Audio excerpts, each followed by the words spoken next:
Hi guys, this is a third video on international affairs other than U.S.-China relationship, which I'll be talking about later, starting from the fourth videos, next one. There's a good news that I guess everybody or most people will already know that there's a Gaza ceasefire deal has been proposed, and then I've been waiting for this one, and then finally I saw the news yesterday that the Israeli cabinet has approved it. So we all know that without the Israelis approve, there's no ceasefire. Okay, so and also it's interesting. The time is interesting. Is right before Trump is swear into the office, right? I think it's done on purpose. I believe that Netanyahu and the other Israeli leaders they prefer to deal with Trump more than Biden. Okay, Biden is kind of like to give lectures for people, like talking about the values, and then some leaders, some people. I mean, leaders are people too, right? Some leaders, some people, they have to chose to put the moral issue to the back burner and then emphasizing the practical gain. I remember reading a news that I think one of the retired prime minister in the UK must be Boris Johnson, right? Um, he had published a memoir recently, and then in the memoir he mentioned something interesting. He said that once that Netanyahu was visiting UK in the 10 Downing Street, right? And then in the middle of meetings, and then he decided to stood up and he said, "I need to go to the bathroom."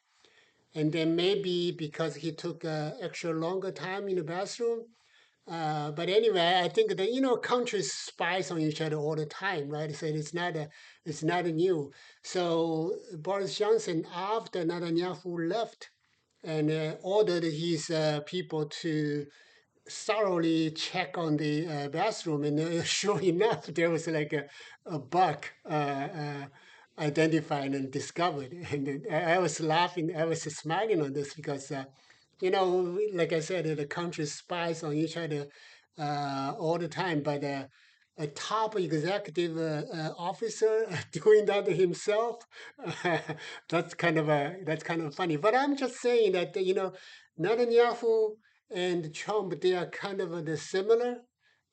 So Netanyahu will be happy to give this credit to Trump than to Biden, right? By the way, speaking of Trump, I read the news that this morning that Bill Gates recently had a dinner, like a 3 hours dinner with Trump, and then actually in Bill Gates' own word, he said, "I was actually impressed because Trump actually showed some interest in the activity in the effort that Bill Gates is doing."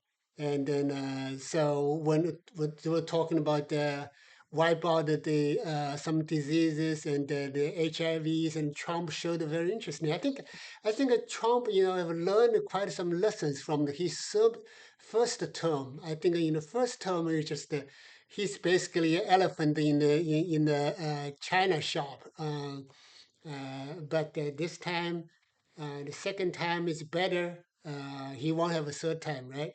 But I think he has learned something. I really hope that he can achieve more.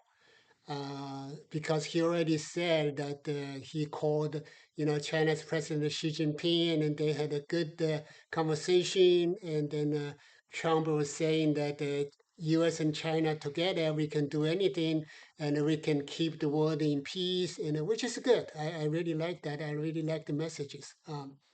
But now let's talking about back to Russia and Ukraine conflict, hard war, because not just a conflict, but a hard war. I have talked about, so far I've talked to two things. One is that the NATO expansion is a primary responsibility for Russia's, to launch the invasion or invade to Ukraine. That's one thing.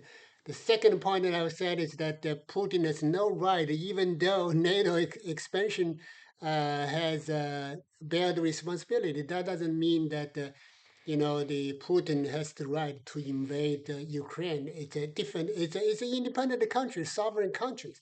You can bring the world, the entire world to the hard war, especially consider that those two countries are nuclear facilities rich. So if not the nuclear weapon, but at least the nuclear power plant or something like that. So the risk is real, is dangerous. But I forgot to mention the last. We need to bring the 3 point. The last point is equally important. Is that the European country, including the U.S., obviously, right? Because European countries really pay attention to what the U.S. has to say. We really need to realize that European security need to work with Russia, not trying to crush Russia. That's what I don't like Biden, because Biden is basically double down when the war broke out, and he just say, okay, basically says that, hey, Putin, if we want to fight, let's fight. Of course, we're not sending American soldiers to the land of Ukraine, but we'll give them weapons. You won't have an easy win. But that's not the best way to do it, because you should have a sober analysis to know, to kind of understand what's in Putin's mind.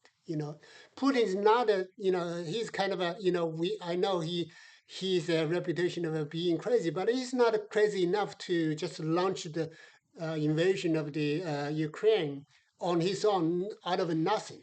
You know because he knows the U.S. and the world would, have penalties against him. So the best way to do that is that to talk to Putin. Basically says, yeah, we understand your national security concern. We understand that Russia wants the national security, and that's why I like the current solution right now. Trump is smart enough to propose that we'll postpone the NATO membership for like 20 or 10 years for Ukraine. That's a very smart way, because who knows 20 years later what's the situation, right? The thing is that Ukraine, including Zelensky, always wanted some protection, even though it's not a smart way. It's not reliable to bet in on another country, to have full commitment for your own country's national security. It's never reliable. It's never you can't really. It's really you're too naive to hoping that the other country will be as concerned as you are to your national security. That just won't happen. However, the bad thing about NATO is that it is promised such a thing. They say that if one country is invaded, all countries are invaded, then we'll fight. That's actually overpromise, and then that's why it make the this sounds so attractive to make the other guys to bet their national security on NATO. That's really bad.